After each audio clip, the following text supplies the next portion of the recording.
Frères et sœurs, bonsoir tous. Ce soir, nous allons expliquer la vraie concernant le livre du prophète Saé. Cette vraie dont nous allons parler concerne la fin du monde. Oh, Dieu va détruire une nation après l'autre, afin que les survivants des nations et de tous les peuples puissent se tourner vers Jéhovah. Ce sujet, en fait, dans le livre du prophète Saé, il y a des prophéties, plusieurs endroits, dans le livre du prophète Saé. En parlant de la seconde mois, du chapitre 14, il parle de la Philistie disant, la prophétie selon laquelle Dieu va détruire les Philistins. La Philistie. Quel genre de nation t'est cette nation t'est dans l'ancien royaume d'Israël. Voisine du royaume de Juda, voisine du royaume d'Israël. Elle a toujours été l'ennemi du royaume de Juda et du royaume d'Israël. Mais le pré a prophétisé qu'il détruirait les Philistins. Ainsi, après ce que les Philistins ont été complètement détruits, Dieu a aussi dit que ce que les Philistins engendrent est venimeux, que ce sont des descendants de serpents. Ainsi, le pré a prophétisé que la Philistie serait détruite par la famine et qu'une fume de guerre viendrait du nord. Ainsi, Dieu a prophétisé qu'il détruirait la Philistie. Alors, la Philistie existe-t-elle aujourd'hui? Elle n'existe plus. L'ancienne Philistie, jusqu'aujourd'hui, n'est plus l'aile. C'est Dieu qui a retranché la Philistie. Pour quelle raison a-t-il retranché cette nation de Philistie? C'est parce que cette nation oppose maintes reprises au peuple de Dieu. Alors, Dieu a détruit la Philistie. La Philistie, bien ça correspond aujourd'hui. La Palestine au Moyen-Orient. Gaza. Cette terre est la terre des anciens Philistins. Mais, les habitants de Gaza d'aujourd'hui, les Palestiniens, ne semblent pas être des Philistins. Les anciens Philistins ont été détruits par Dieu. Alors, après avoir détruit la Philistie, il est dit ici, Jéhovah a fond Sion. Et les malheureux de son peuple, trouveront un refuge, c'est dire que Dieu va détruire toutes les nations et tous les peuples. Mais, qu'il va établir Sion. La Sion ici, c'est le royaume céleste. Il veut établir le royaume de Dieu. Plus loin, dans le livre d'Esaïe, au chapitre 15, il est prophétise. Dieu va détruire Moab. Que Moab en une nuit. Ar de Moab. Et ravage, et détruite. En une nuit, Kir de Moab. Et ravage, et détruite. Alors aujourd'hui, quand nous parlons de cette nation de Moab, sur la carte du monde, bien que sa terre soit toujours l'aile, mais le pays de Moab n'existe plus. Le régime de Moab a été détruit depuis longtemps, bien que la terre demeure, mais dans l'Antiquité, l'époque du prophète Saé. Bien que Moab ait été une nation puissante, aujourd'hui, on ne la voit plus du tout. Cela accomplit précisément ce que Dieu a prophétisé par le prophète. En une nuit, Ar de Moab est frappée et détruite. En une nuit, Kir de Moab est ravage et détruite. C'est ainsi que Dieu a détruit Moab, notre époque. Personne n'a entendu parler d'une nation appelée Moab. Dieu a depuis longtemps détruit Moab. Ce moment-là, le pré a de nouveau prophétisé que certains viendraient chercher le royaume de Dieu. Chercher Jéhovah. Comme il est dit ici. Un trône sera établi dans l'amour fidèle. Et l'une d'eux sigera avec fidélité. Dans l'attente de David, rendant la justice, recherchant le droit, et prompt faire ce qui est juste. C'est dire qu'il y en a un appel. Il y en a un qui s'assiera sur le traîneau du serviteur de Dieu, David. Alors qui est celui-ci? Il est dit ici, un trône sera établi dans l'amour fidèle. Cela signifie que Dieu donnera un trône toute l'humanité. Pour qu'un fils sige, ce fils-là, le fils assis sur ce qu'on appelle le trône de David, est l'enfant du livre de l'Apocalypse. Alors quant au pré-céleste, il va détruire massivement la Philistie antique, Moab. Alors aujourd'hui, la Philistie, la nation qu'elle préfigure, la nation préfigure par Moab, sera également détruite. Ce moment-là, ensuite, Dieu a encore prophétisé qu'il détruirait une troisième nation. Cette nation s'appelle la Syrie Aram. Aram, c'est Damas aujourd'hui. C'est dire. Il y a un pays appelé Damas, qui était autrefois Aram. C'est la prophétie de Dieu, de détruire Aram, et il est dit ici, voici. Damas va être supprimée. Elle ne sera plus une ville. Elle deviendra un tas de ruines. Dieu a prophétisé qu'il détruirait Damas, détruirait Aram. Alors, bien qu'aujourd'hui Damas soit toujours l'aile, mais les choses ont changé. Il n'y a plus de pays appelé Aram. Le pays d'Aram, dans l'Antiquité, à l'époque du prophète Saé, était une grande nation. Mais pourquoi Dieu a-t-il voulu détruire Aram? C'est parce que l'Aram avait attaqué Israël. Donc, Dieu se souvient de ce pays, de la haine d'avoir attaqué son peuple. Alors, Dieu a détruit l'Aram. C'est pourquoi, très récent, ce territoire d'Aram, sur la terre, ne se trouve plus. Ainsi, le pré a prophétisé ainsi. Concernant El Aram, après la destruction de l'Aram, Dieu dit, en ce jour, la gloire de Jacob sera affaiblie. Et la graisse de son corps priera. C'est dire que l'ancien royaume d'Israël va aussi s'affaiblir. L'ancien royaume de Juda va aussi s'affaiblir. Et en effet, l'ancien royaume d'Israël n'existe plus non plus. Ce moment, il est dit aussi.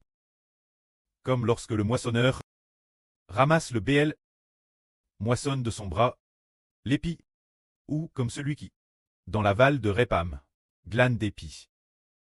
Bien qu'il en reste quelques-uns. Comme pour un olivier, qu'on a secoué tout en haut, il ne reste que 2 ou 3 fruits. Sur ce qui était les branches fertiles, il ne reste que 5 ou 6 fruits. C'est ce que dit le Dieu d'Israël. Éternel, ici. Dieu prophétise aussi l'ancien royaume d'Israël et l'ancien royaume de Juda vont aussi très attaqués par Dieu. Dieu n'attaque pas seulement El Aram, la Philistie, ces nations comme Moab, il va aussi attaquer son peuple. Le royaume d'Israël, jusqu'à quel point? L'attaquer au point que le royaume d'Israël, Jacob et le royaume de Juda, soit comme lorsque l'on moissonne les récoltes. Par garde. Quand nous moissonnons les récoltes, il peut y avoir quelques pis tombent par terre, et puis, justement, comme ces quelques pis oublient. TRS, peu de gens. TRS, peu, ou encore comme un olivier. L'olivier, dont on a DJ, secoue les olives au sommet. Il reste peut-être 4 ou 5 fruits. C'est ce que Dieu prophétise. Dieu ne laisse de son peuple que cette quantité. C'est comme si l'on disait qu'au départ, le peuple de Dieu comptait peut-être 1 million, et que la fin, il n'en reste peut-être que 10 ou 40 ou 50 C'est dire, c'est ce que Dieu a expressément prophétisé. Mais pourquoi cela? C'est dire pourquoi. Dieu n'attaque pas seulement Damas, n'attaque pas seulement l'Aram, n'attaque pas seulement la Philistie, mais attaque aussi Moab. Cette phrase, nous pouvons tous la comprendre. Attaquer les nations païennes, nous pouvons tous le comprendre. Les nations païennes parce que elles ne sont pas le peuple de Dieu. Mais pourquoi Dieu doit-il, madame, détruire son propre peuple? Les anciens Israélites, également, pour ne laisser d'eux que ce qui ressemble. Des olives sur un arbre, après ce qu'il a été secoué, ne laissant que 4 ou 5 fruits, aussi peu nombreux. C'est pour cette raison. Dieu veut que les gens se repentent. Il faut tuer beaucoup de gens. Pour que ceux qui restent se repentent peut-être. Parce que Dieu veut obtenir une descendance qui s'appuie de tout son cœur sur Jéhovah. L'Éternel, notre Dieu, veut obtenir ceux qui aiment Dieu de tout leur cœur. Pour qu'ils deviennent le peuple lu de Dieu. Pour obtenir de telles personnes, le précleste l'Éternel. NH cite pas détruire de nombreuses nations païennes. Et de plus, madame parmi le peuple de Dieu, Dieu en a détruit beaucoup. Nen laissant qu'une toute petite partie. Alors, cette petite partie restante, quelle sera leur fin? C'est dire ce reste de personnes. Par exemple, si l'ancien Israël comptait 1 million de personnes, et que Dieu en a détruit beaucoup, pour ne laisser que 30 ou 50 000, ou madame seulement 10 000 personnes, alors, ces 10 000 survivants, leur cœur pourra enfin se tourner vers Jéhovah. Ensuite, Dieu dit ceci. Quand Dieu dit, c'est en fait, Dieu dit, la nation d'Israël est comme un olivier que l'on a secoué, au sommet duquel il ne reste que 3 ou 4 fruits, sur les branches qui étaient auparavant fertiles. Il ne reste que 5 ou 6 fruits. C'est ce que déclare l'Éternel, le Dieu d'Israël, et l'Éternel l'a dit. Ce moment-là, quand beaucoup de personnes d'Israélites, beaucoup ont te retranché et détruit, et que les nations païennes autour d'Israël ont toutes été exterminées. Qu'il ne reste d'Israël qu'une toute petite partie, peut-être seulement 1% de la population. Ce moment-là, Dieu dit, en ce jour, l'homme regardera vers son Créateur, et ses yeux verront le Saint d'Israël.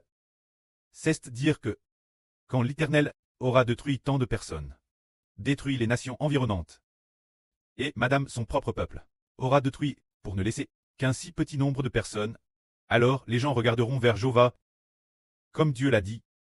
En ce jour, l'homme tournera ses regards vers son Créateur, et ses yeux verront le Saint d'Israël.